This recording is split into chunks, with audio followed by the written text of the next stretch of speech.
Is it easier to be a listener or to be a speaker? Speaker. Which one's easier, listener or speaker? Speaker is easier, just tell. Right, listener, you need to have more energy. Actually, you feel tired after listening. You feel less tired after speaking. Right? You feel a relief. So speaking is easier. Listening is harder. Now, in terms of listening, for those who are Chinese and just want to find out, how do you write the word listen, ting, in Chinese, in ancient Chinese, traditional Chinese? Very complicated, right? So, we'll explain what it is in English in a while.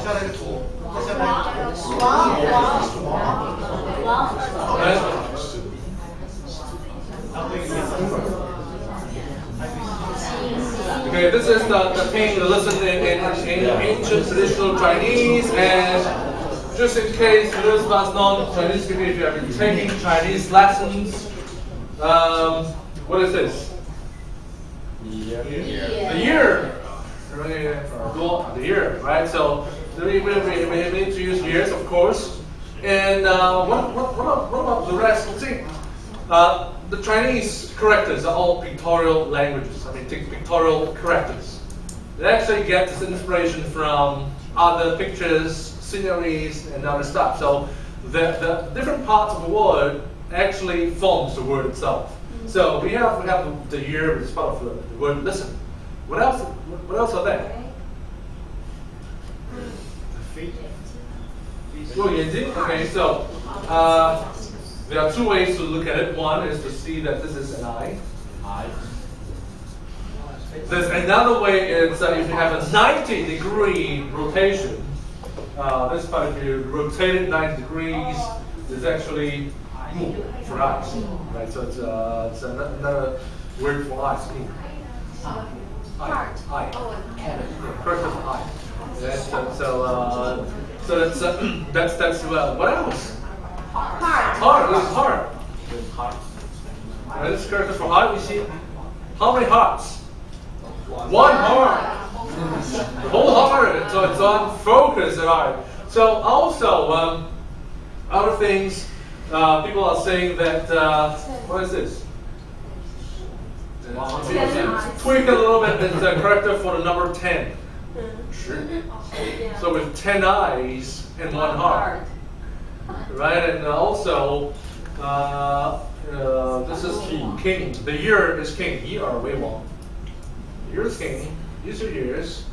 Use your eyes. Really focus intently using your eyes. But one heart, focus wholeheartedly, listen to the other person. Right?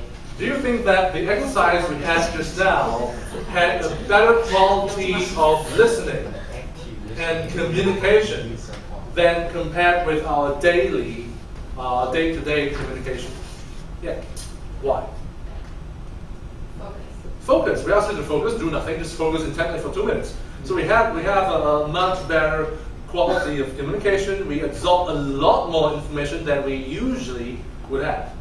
So that on that count, we're actually much better. We have much better quality of communication than we do on a day-to-day basis. What happens on our daily communication? What is the main problem or main challenge of our daily communication? We want to hear what we want to hear. We filter out what we don't want to hear. Okay, and what else? Multitasking. Everyone is talking. All right, so it's not one heart; it's many hearts. So we're focused on everything else. Okay, what else? We all had an objective. We all had an objective. We want to reach our objective, and that's it. We want to tell the person more than we want to listen to that person. Right, so these are things that actually tweak the communication, and we got distractions as well. So we dealt with our normal communication quality falls as a result. Is it possible to have that this high level of communication quality all the time? Nope, it's unrealistic. Right? But at certain points of time, if it's a critical stage, especially when you are in a conflict, When there are conflicts of interest, you try to give feedback, you want to find out what's going on. You want to help solve mutual problems. You want to get mutual agreement. That could be the time that you really want to focus intently on the person. Right? Because there could be some information that could be missed if you did not focus intently on that person. Make sense? It's not something that you want to do in all communication. It may be something that wives may want to do to their husbands. Maybe. But it's something when you want to get mutual agreement, when the stakes are high, you want to have a more deeper understanding of the issue, of what the person is really thinking and feeling. This could be a technique to really focus on intently and get a sense of what they feel. Sometimes it's good to communicate in pairs than one-to-one. Why? One person can do the asking and talking. The other person can do the receiving. Do nothing, just focus intently. Nothing. Right? And then once you have at the end of the discussion, you can have your internal discussion and find out mutually what's happening, what's going on. Did you pick up some signals that the other person is saying?